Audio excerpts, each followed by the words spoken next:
1 year ago, I was lined up outside of GameStop. I was Hmm. excited. I was among Zelda fans. There was hundreds of us lined up to get this game at about midnight. Got the game, came home, played it, and had goosebumps when I got the opening title. It's surreal when you've been anticipating a game for so long to actually be playing it. Hmm. That first night that you get it.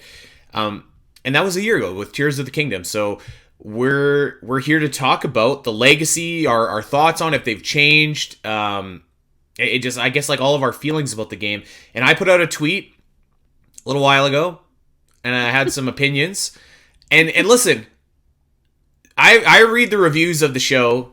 I do, not as often as I should, but I do. And a lot of people are like, "Geez, man, why are you so negative on Tears of the Kingdom? What's your problem? What's wrong with you?" If Yeah. you're one of those people leaving a review, you better skip the rest of this show, brother. Oh my God. I'm sorry. I Okay. have to speak my truth here, but before I do, let's start with you, Al, because you just finished playing Tears of the Kingdom. I guess talk about whatever you want. Talk about like your thoughts about Tears like whatever. When I say Tears of the Kingdom, 1 year after release, what does that mean to you? Like, what are your thoughts? What comes in your head? Well, I decided to do a second playthrough a couple months ago because I had this goal after playing it last year. We played it in a specific way that made sense for the podcast, right? Yeah, And I played it in a specific way because I am special and need to 100% massive open world games like this for some reason. So I feel like the first experience, while very fun, very gratifying, I'm like, finally I get to play this game. I do feel like it was um like structured by a lot of like outside influences instead of me just like, actually sitting there and experiencing the game. So my goal with the second playthrough was to experience it to the best of my ability without those outside influences. I wanted to take all the context cues coming from characters to follow the story as like linearly as um in a straight line, there's another way to say it, as possible.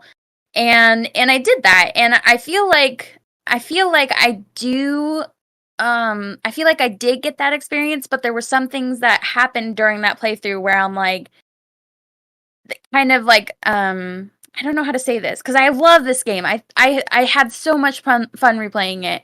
I loved getting back into some of the shrines and being like, I have no idea what I don't remember this puzzle. Let me try and figure it out, and it was great. Some of the dungeons were still just as fantastic as I remember. Some of the story beats were still just as incredible as I remember. But I think it was the story. I think the story, like the fact that you can find the tiers in order, even though it's very like it's not directly mentioned. It's inferred the order that they're in. Nobody actually says, "Oh, that's the order." Instead, Imp is like, "Look, there's the first geoglyph we saw, right. and there's more on the wall." And so you kind of infer maybe this is in order, they're on the map, Hmm. etc. So you can find those in order. However, there are 18 memories total, only 11 dragon tears. You cannot experience this game in order. It is impossible because of those memories. It's impossible. And I was so disappointed to find that out during this playthrough. It's literally impossible. The very first memory is one of the dragon tears, which obviously you can't get after until you've started the game. There's two memories that you get from Minoru. A dragon tear falls right in between those. You have to get the dragon tear either before seeing Minoru or after. And I was just kind of disappointed that this game is so open and like you're free to go and do whatever you want and experience everything however you want. I was disappointed because how I want to experience it is in Yeah. order and it's impossible. So that part really kind of disappointed me. But like outside of that, I still really enjoyed the exploration. I enjoyed the caves. I love it going through the depths. They're so creepy. I like the sky islands. They're so peaceful.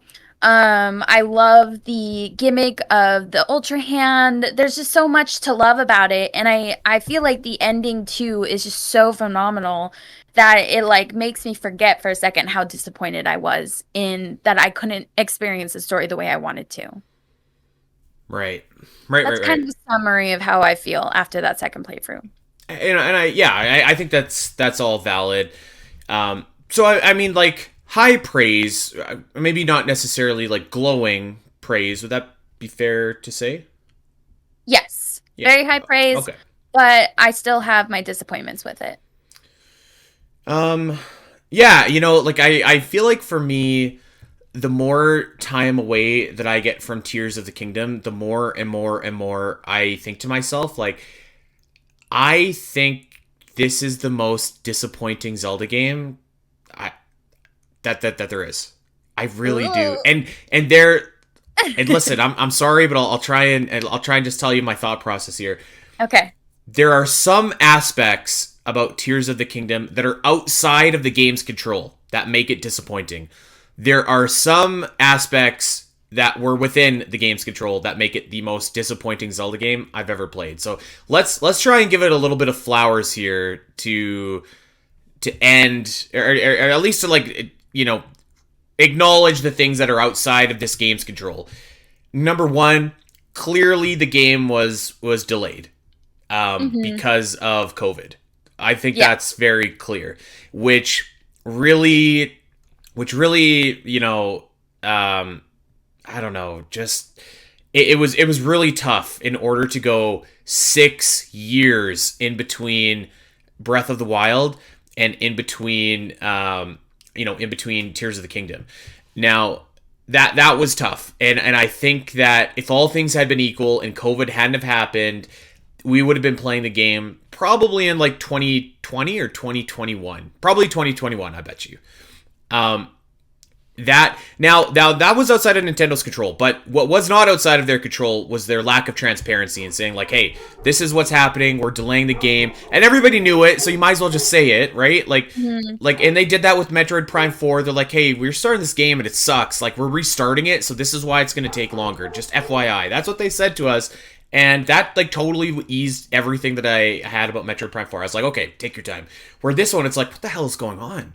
Well, Mm-hmm. like what is and part of that again, maybe another thing that's outside of Tears of the Kingdom's control for why I think it was so disappointing. So the delay in the timeline in between the two games, and just also the fact that like you and I have to do a show about Zelda every week, right? And like Mm-hmm. when there's nothing for years, really to talk about other than just like it's just kind of like okay, like what's happening here? So like Yeah. those are outside of Tears of the Kingdom's control.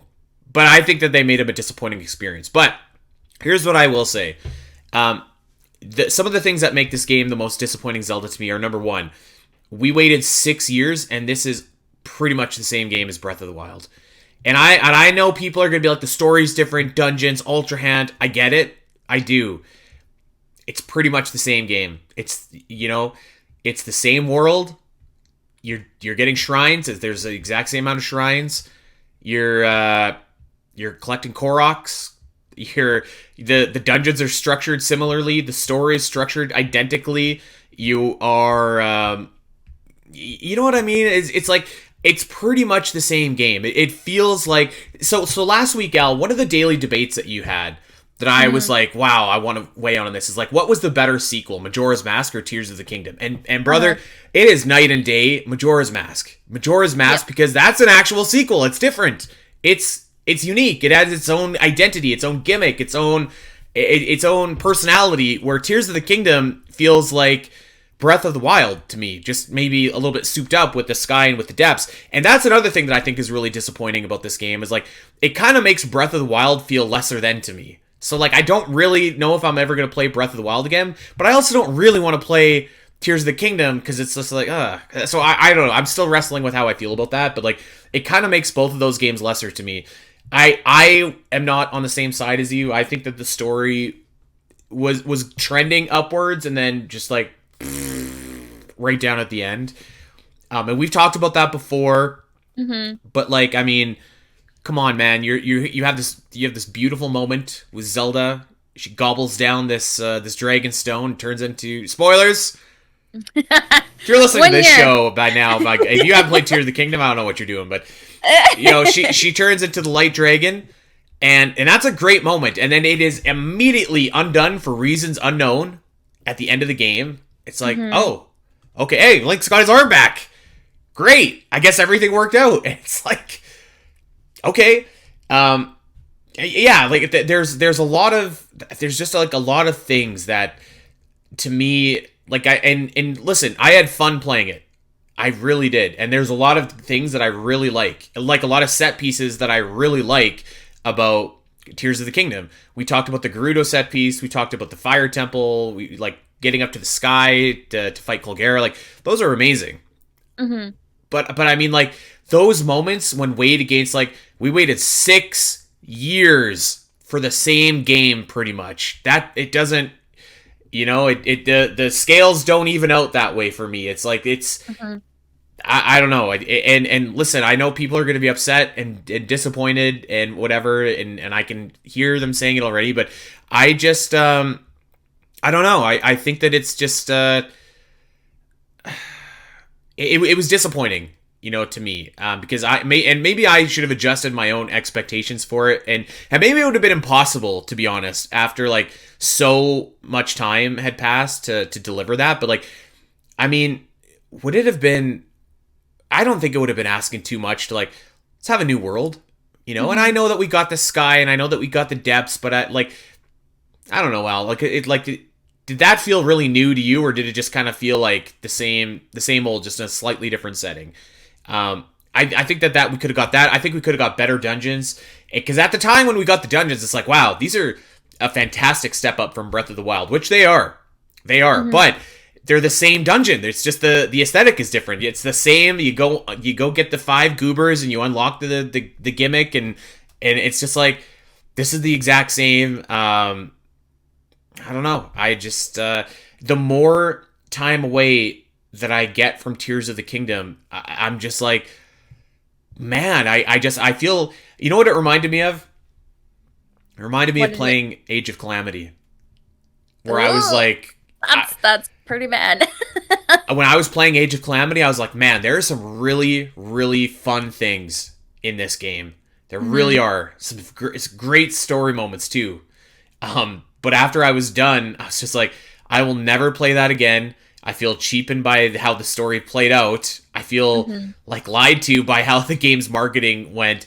And like in a bubble, it was fun, but in the overall whole, like I don't enjoy that. And that's kind of how I feel about Tears of the Kingdom. In a bubble, playing it with no context, it's a spectacular game. If you've never played Breath of the Wild and you only played Tears of the Kingdom, this is probably the best game you've ever played. Mm-hmm. But like with context and with being the savants that we are with Zelda, it's like I can't ignore context. This is really disappointing to me. So Yeah. there it is.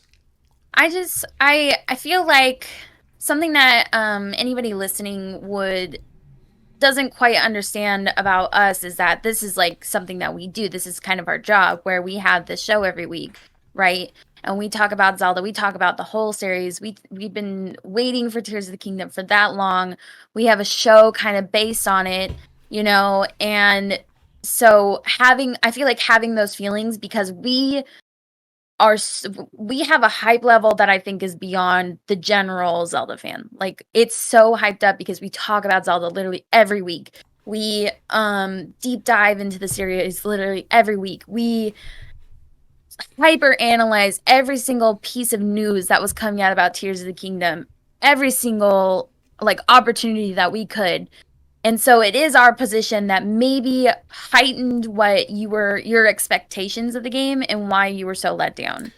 I think that I think I would like the audience to maybe understand that a little bit because I think that's fair. yeah. But let me ask you this. Let's just pretend here. I am a I'm a Nintendo fan, and I like to play Nintendo games, which is actually the truth. But like hypothetically, Mhm. I'm not like a diehard Zelda fan. I'm not a diehard Metroid fan. I'm not a diehard Pokemon fan. I just like to play games, and Mhm. so I play Legend of Zelda: Breath of the Wild, and I'm like, this is one of the best games I have ever played. This is Mhm. unbelievable.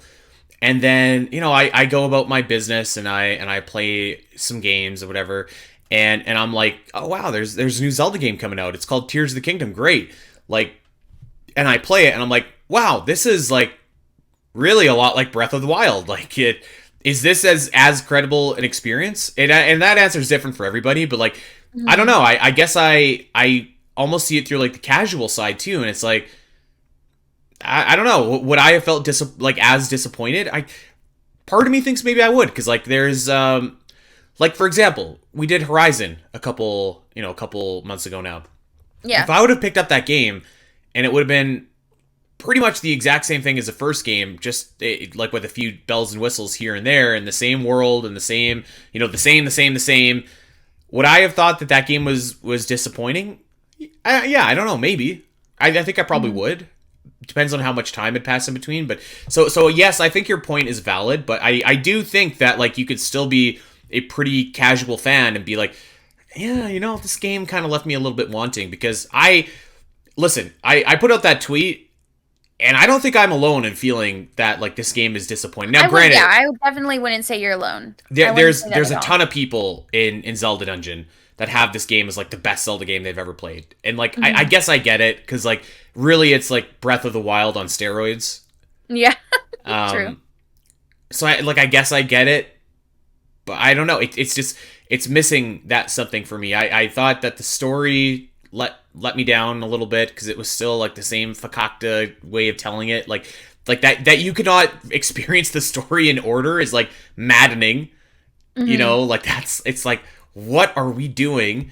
Um, I and think yeah, that's I don't know. like just to touch on the story again, and I'm so sorry if it feels like I'm beating a dead horse because I know I talk about it a lot and like the lack of linearity, the lack of continuity. I know I talk about it a lot, but it's something that like genuinely bugs me.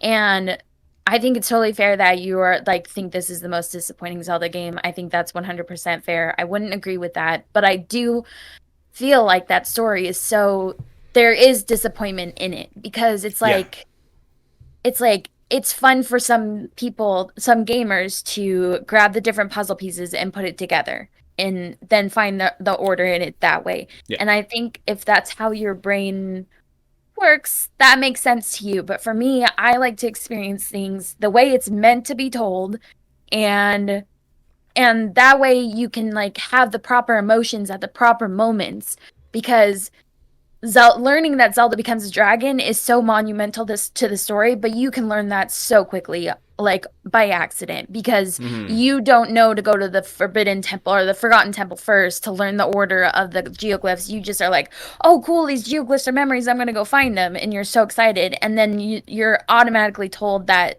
Sonia died or that Zelda becomes is potential like the foreshadowing is like really heavy that Zelda's gonna become the dragon. yeah, Um, so it's just for me that point is like super disappointing because to me it's such a good story. Like I feel like it has all the potential in the world. I just wish they beefed it up. I wish they had told it in a way that so I could experience the surprise, the plot like twists when they came like appropriately. So for me, I feel like I'm on your level when it comes to that aspect of the game. And I guess what I'm hearing from you is yeah. like an overarching, but mostly that it's very, very similar to Breath of the Wild, that there's not enough new in it to make up for that.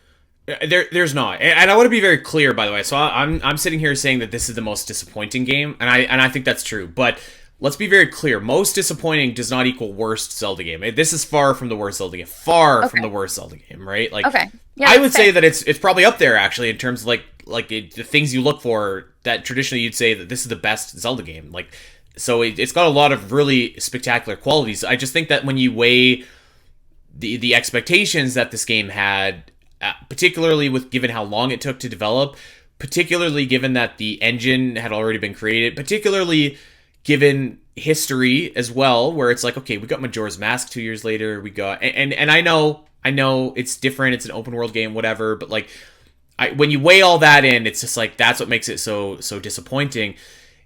I don't know, like I just don't feel like the story was that great either. Like if I'm being honest, like um it was fine. It was fine, but like I actually kind of resonated more with like Zelda's arc in the first Breath of the Wild, like in Breath of the Wild and Tears of the Kingdom. And I think that's probably the case because I felt the ending was really cheap and it kind of like left a little bit of a sour taste in my mouth. Kind of like with Age of Calamity, to be honest. I'm excited for I want to bring this up because this was some other news that we got recently is there's a Masterworks book coming out in Japan currently, only Japan. And it looks like the Creating the Champion version of Tears of the Kingdom. Yeah. And I'm sure we're going to get probably a Dark Horse version of that in the future. I was kind of anticipating that when we saw the art book in the collector's edition release of Tears last year. I'm excited for it because I feel like it's going to give us so much more context to the story and to the characters than we got in the game. I'm disappointed that we have to go to an outside source to get that context. But at the same time, I'm like, I want that information. I want to know more. I want to know the inside stuff that Nintendo had in their brains when they were creating this story, creating this game, but they didn't provide to us in the game. Like, you play Horizon and they give you everything. They give you, and sometimes it feels like an information overload because there's a lot of science in it. There's like there's so much crap in that game, but they give it all to you and you can decide how much you want to absorb of that information versus Nintendo where they kind of dumb it down. And if you want more information, you could read this book that comes out 2 years later. Yeah, you're totally right. Like I completely agree with that. And I think it's disappointing. That has to be the way that this is told. Here's one thing, Al. I don't know what the hell we're playing for the rest of the Switch's lifespan, but the Age of Upheaval seems like exactly the type of game that they would throw in there to... what do we do for November? I know. Let's do this. But, yeah, I don't know. I thought that everything was... It was just like... It doesn't add up in my head. And this is where, like... Again, like, probably someone a lot smarter than me that knows anything about... making games could probably fill me in here, but it's like so much is the same and it took so long and like the disappointing thing too is like it feels like we didn't really learn from Breath of the Wild's mistakes. Like the things that people didn't really love about Breath of the Wild, they're all back in Tears of the Kingdom. The dungeons, like yes, they're tweaked and they're better. That's for sure. But like, are they really like Zelda dungeons like I think a lot of people want them? I don't think so. Would you agree with that? Like, I don't think so. I would say that, like, while I was replaying it, there was stuff that I, like, really enjoyed about it. Like, there's stuff that I usually don't enjoy about a Zelda game, and that's the part that you have to do in order to get to the dungeon. It's like a chore that you have to do in order to get to the dungeon. I thought those aspects of this game were actually a lot more fun, and I do too. Those parts are great. More fun than the dungeon sometimes. Yeah. I actually think that the Wind Temple is a lot better than I thought it was in the first playthrough. I think that the Fire Temple is fantastic. I think the Water Temple, it sucks more than I thought it sucked in the first. It's awful. Mm-hmm. It's just horrible. The Lightning Dungeon is incredible. I love the puzzles in the Spirit Dungeon section or the Spirit Temple section for Minoru and yeah, I actually think like they did a really good job. I understand where you're coming from though, where it's like they said in interviews like, oh, they're more like dungeons this time. But then it did kind of have the same gimmick where you have to go get like the 4 spots or the 5 spots.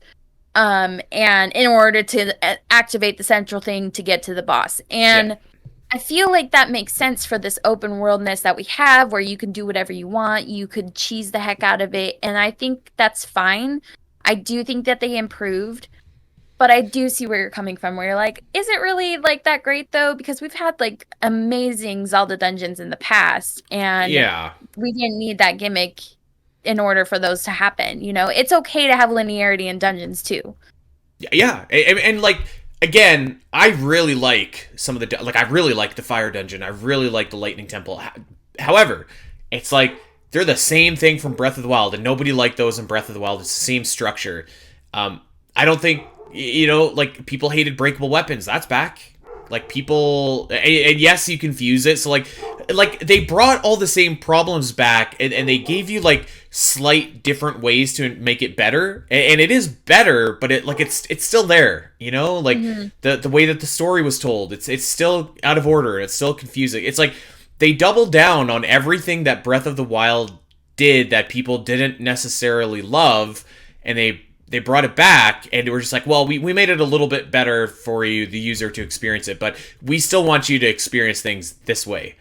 And Mm-hmm. it's like, okay, that all right.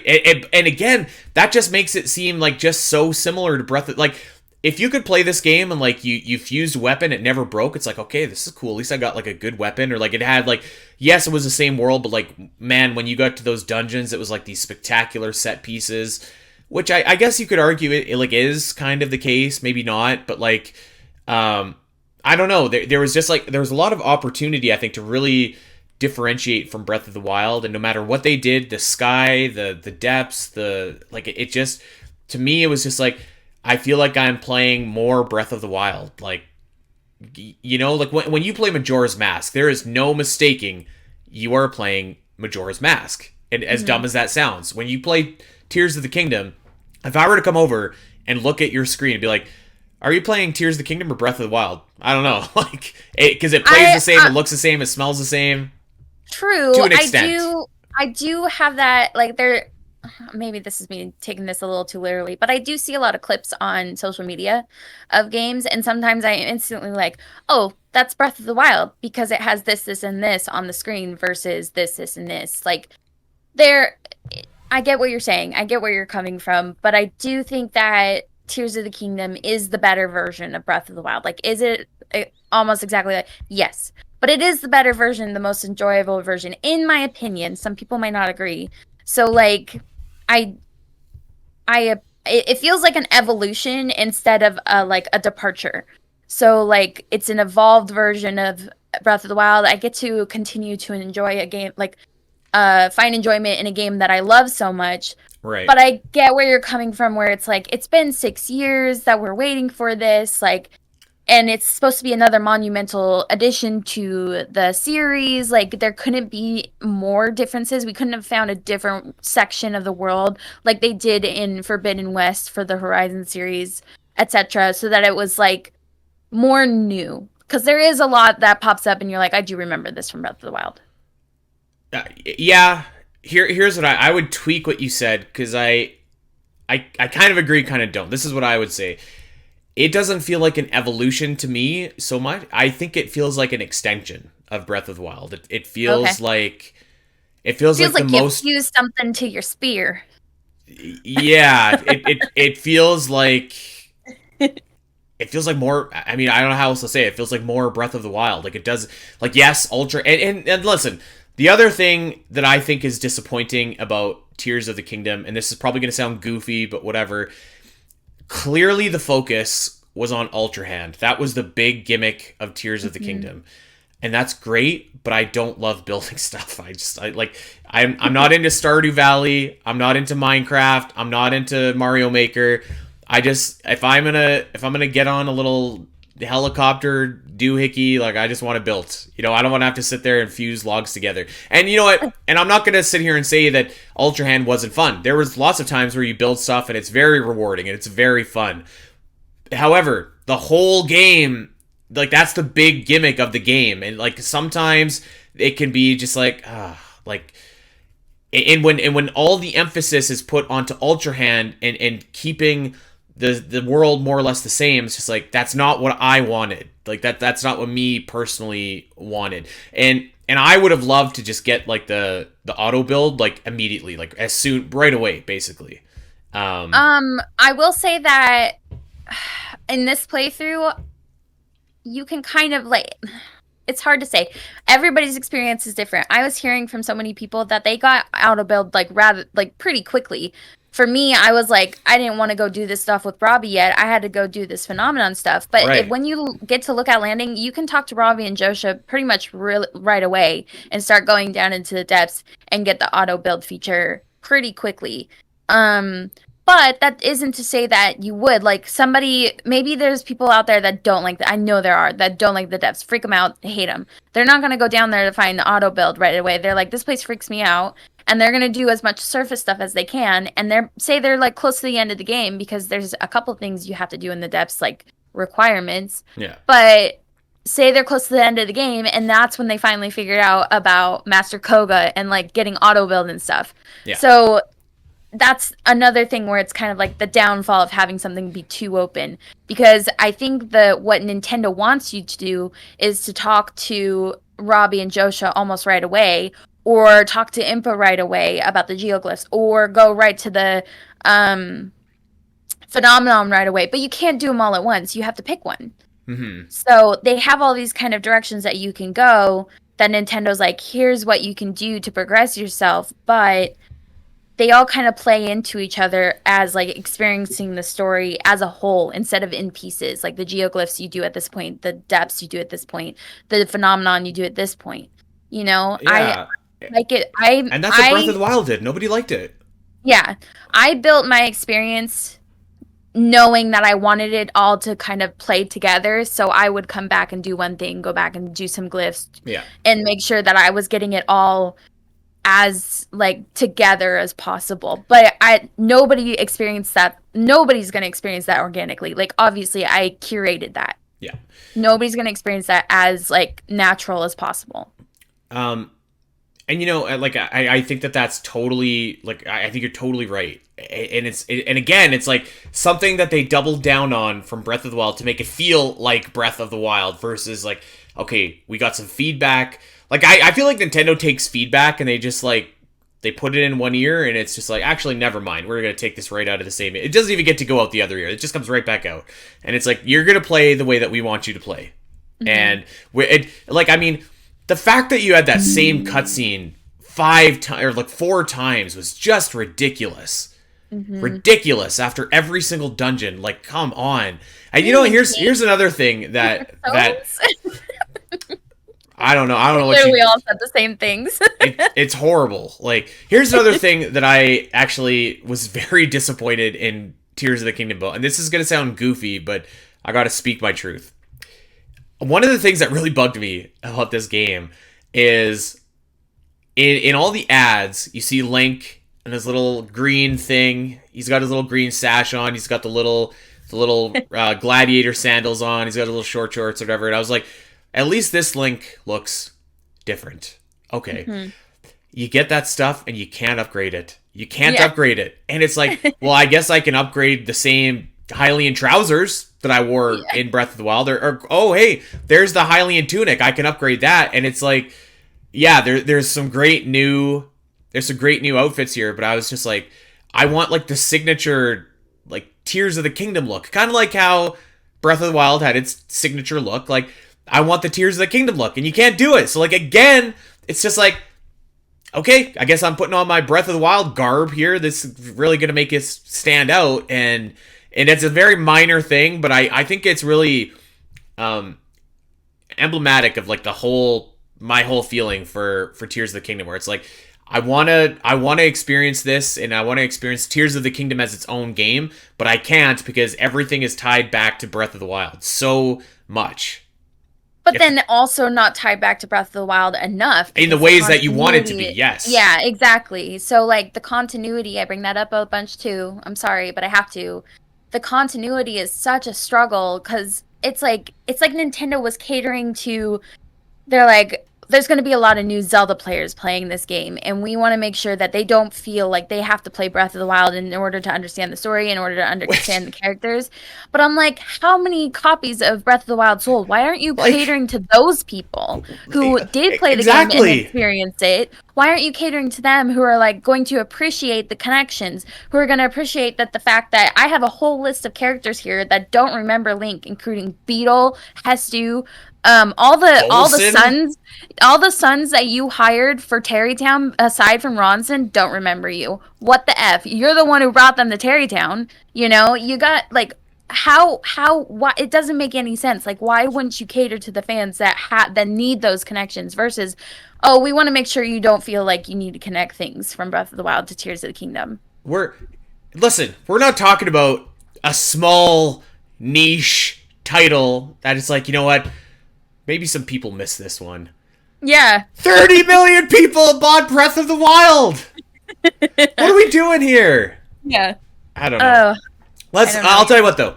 I don't want to just sit here and take a big, fat, steaming dump on Tears of the Kingdom. I do think it is probably my most disappointing Zelda game ever, unfortunately. But I do think that the game did some really great things, and I think that we should talk about those things. I kind of said how I didn't love Ultrahand, but it's an incredible mechanic. It really Yeah. is. Like the So world and the stuff that you could do with it is pretty unbelievable. And I think that I don't want it to come back. I never want it to come back. But it's pretty incredible. Like the amount of things you can do, and I do like I thought that the abilities in this game were really cool. Generally mhm. speaking, like they were kind of sort of similar again to a lot of the abilities that you had in Breath of the Wild, but I think that they were a step up. I would say that the things that they sacrificed that we're upset about, they like enhanced other things like in such an incredible way. The Yeah. seamlessness between the sky, the surface, and the depths is like such a major technical feat.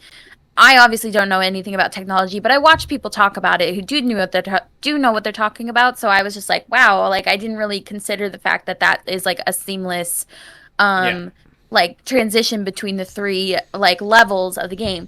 The being able to ascend almost anywhere is also like insane. The fact that the game knows that you're in a cave Hmm. and like exactly where you're underneath.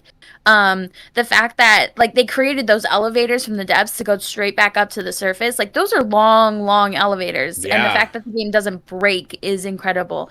The fact that people can just kind of build almost whatever their mind can imagine is insane. So Yeah. like they did put a lot of time into things like the also like the connection between the surface and the depths are really interesting. Like if you get to a mountain, you find an abandoned mine. If you get to a civilization, you find a bigger mine that has some constructs. If there's water up on the surface, you can't pass that section in the depths. Like the connection between the two is actually really fun to tinker around with. Like so Tears of the Kingdom does some really incredible things. It just I'm afraid that other things suffered because of the focus on those things. Yeah. Like, um, listen, like you play open world games now, and like a lot of them are these buggy messes. Like we saw Hmm. Cyberpunk, we saw No Man's Sky, we saw like even like Xenoblade Chronicles. I think that's a really quality game, but there are some times where things are a little bit choppy. And say what you will about Tears of the Kingdom, and we have, but like that's a polished experience. I think that Hmm. each ability I thought was cool. Like what did Fuse solve the breakable weapon problem? Like no, but it certainly helped like big time. And I Hmm. think that that's a cool idea, and I would like to see Fuse come back actually because I think that's a neat idea. Yeah. um you know, one other thing that I think that Tears of the Kingdom, I really enjoyed about it, I think it clearly gave us the best version of Raru. I really love the Hmm. version of Raru in this game. I think the Yeah. Zonai are awesome. I think that it looks like I don't know if I want to see the Zonai come back necessarily because now they're too tied to this game to me. But I really do like this version of Raru. And if there was an Age of Upheaval, I'd be all over that. I'd be like, this is cool. I want to play as Raru and have his abilities and stuff like that. I think that could be pretty cool. Hmm. Um, so I think that did a good job of that. I mean, the constructs and the constructs and the Zonai in general as races, I thought were a really quality addition to Zelda. Hmm. Um, and I do like that there's like more like big boss encounters on the map. I really like that. Like when they showed Gleeok, I was like, yes, this is awesome. Yeah. And those Gleeok Yeah. fights are Cool. awesome, and the big Yep. construct flux fights are awesome. The what are those awful toad things called? Frocks. Frocks. Those Yep. are great. So like there's a lot of really good stuff that this game does do. And it is again like it tries to differentiate itself, and I don't think it really succeeds, but these help. Like these kind of help a little bit.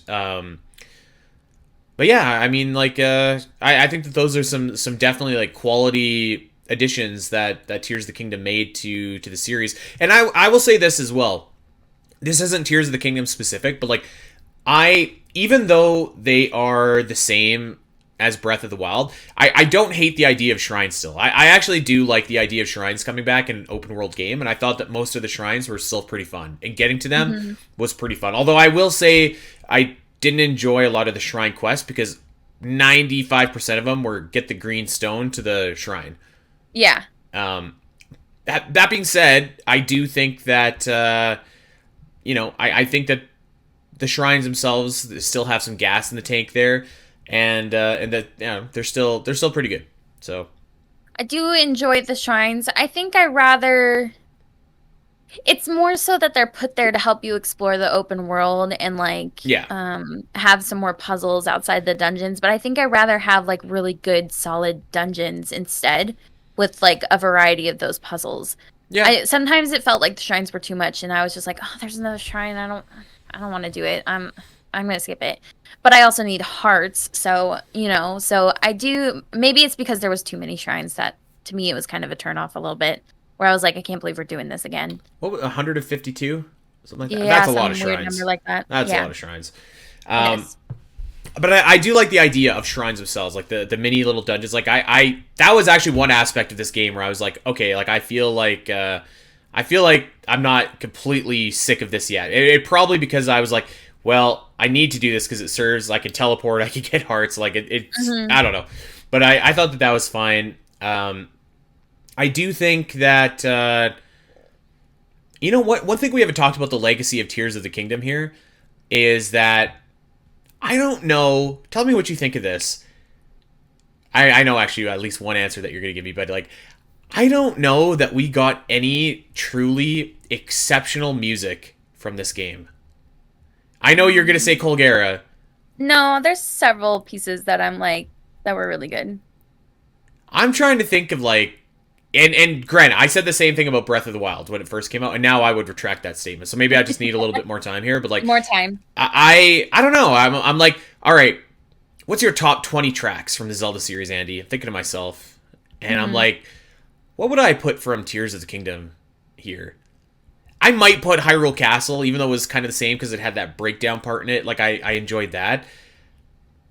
I don't know. I don't know what else I'd put. Maybe the Lightning Temple. Maybe that's it. But I don't think that the music was like, you know, like I personally like really enjoyed it. There's a lot of more things that I noticed this time around because I was trying to pay attention to music. Like for right. example, Sonia, her theme has old school Hyrule Castle mixed into it, which is like super neat. Hmm. Um, there's like there's obviously Colgera. I feel like the remixes to the already established themes of the like the established play like Rito Village, Zora's Domain, the remixes because the phenomenon are happening are Hmm. like incredible and really eerie and like make you realize that these people are in crisis. And so I find that really cool. I thought like the Thunderhead Isles were really cool, or the Dragonhead Isles. Like the Dragonhead Isle had Minru's theme mixed into it, which was pretty cool.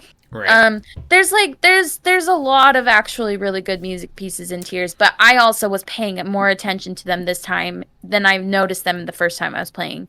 So it could just be Yeah. because you haven't played the game in a year. Very possible. Like I'm not. I'm Yeah. not. I'm not sitting here saying that I don't think that the music is great.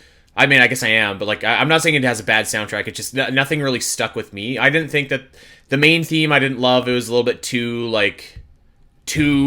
I don't know, bombastic or something, which normally I like, but this one I Yeah, don't I'm know. like, you're so weird for saying that. I don't know. It didn't do it quite for me.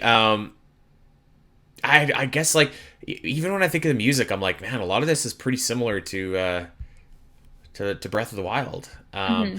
Which even was my critique that we were talking about that album a few weeks ago. It's like, yeah, it's kind of like Breath of the Wild. There's not a lot new here, but um, yeah, I don't know. That's I guess another aspect that I was a little bit kind of like, and I probably should replay it to get a better understanding, but that also requires like I think someone else just said this in the chat. They took my words out of my mouth. That requires replaying it, and I'm just like, I don't know. I don't know if I want to do that. I don't know if I'm ready to do that. I'd probably do it if I needed to for like a marathon, but I don't know if I necessarily am going to go out of my way to replay Tears of the Kingdom. At least not right away. Um, I guess the other good part of Tears of the Kingdom, of lasting legacy, maybe we can leave on this here, Al, is it gave us a great version of Ganondorf. Gave us It did give hydrated us Ganondorf. hydrated Ganondorf. I beat him on Thursday night, and I had to remind myself, I'm like, he's a bad man. He's not a good guy. um that I really have to like, that is such a highlight to me, is that whole end sequence. The moment that you start heading into the depths under Hyrule Castle, you hit Gloom's Descent and you're getting that really creepy music that's even creepier than the breakdown that you always talk about. You're fighting all these monsters on your way because Mm-hmm. they're trying to like gear you up, get the weapons and the pieces to fuse and whatnot. And then you have to fight like hordes, and the sages come and help you, Yeah. and then you have to fight Ganondorf in that dark, dank room, and he's so cool, and like he takes more power from the stone, and then he just like completely loses his mind. He eats the stone and becomes a dragon, and then Zelda comes out of nowhere. It's so good, like it's like so incredible that they were able to give us all that, but so many other pieces like suffered. And I was just like, God, if they only could put that same amount of energy and care Yeah. that they did into that whole end sequence. That's like the best end sequences of a Zelda game, I think, in my opinion. If they could put the same energy in the whole story and in the continuity, this game would have been like my number one of all time, probably. Where do you think this game ranks for you in terms of your like top Zelda games? It was number Put you on the two. spot. It was number two. Okay. Yeah, it was number two. I feel like it's still, it might have taken a dip because of what I discovered about the story being like impossible. Right. Maybe 3, 4. It's just like there's some stuff that really bugged me, but God, it's so fun to play. But I also felt that about Breath of the Wild. Like once a year, I really get a hankering that I'm like, I really want to play Breath of the Wild, and I think Tears of the Kingdom is going to replace that. Yeah. I'm still going to want to enjoy this game because there's so much to enjoy about it. It's just that there's some stuff that really bugs me. Yeah.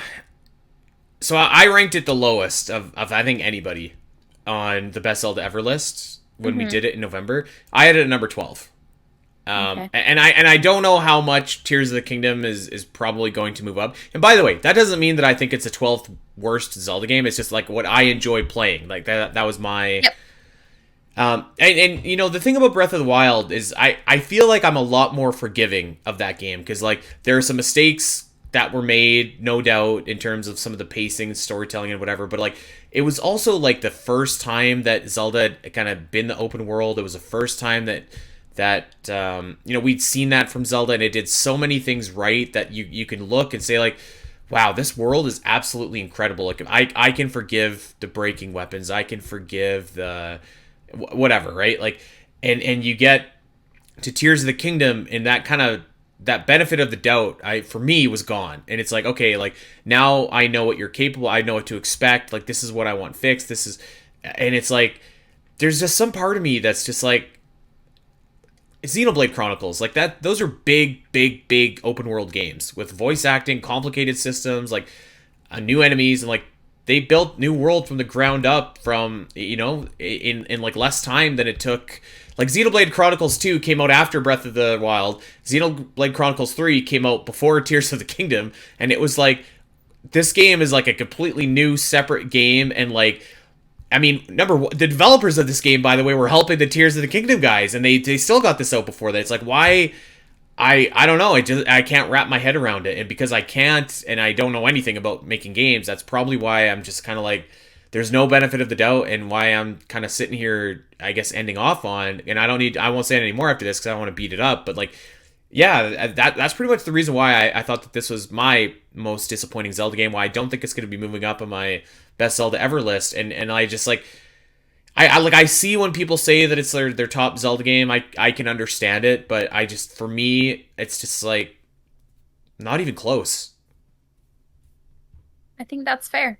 Yeah, I which think is really too yeah. bad because like our Yeah. show in a large part was based around that game. Like we had been our show had been out for about a year, maybe a little bit longer when you know when Breath of the Wild 2 was announced. And so from 2019 to 2023, that's 4 years of our show being like really pumped and really, you know, excited about Tears of the Kingdom. And yeah, I don't know. It's just it's too Do bad. When I looked back through I was trying to get like a history of our podcast, right? And like the type of episodes we've done in the past. And I would read those titles and like from 4 years ago, 5 years ago, and just be like, oh, those poor beans. They have no idea how long they're going to have to wait for this game. They have no clue. Those poor, poor, unfortunate souls. Yeah. I really felt for us reading those, reading the synopsis of those episodes. Yeah, well, I don't know. Uh, I would love to know what you guys think of Tears of the Kingdom and its legacy 1 year later. If you think that, if you're sitting here just like furiously listening to me kind of dump all over what are your favorite Zelda games. If I did, I'm sorry. And if it's your favorite Zelda game, I mean, that's totally valid. That's awesome. I love that. I'd love to know what your counter thoughts are, like counter opinions, I guess. Let us know over in Discord.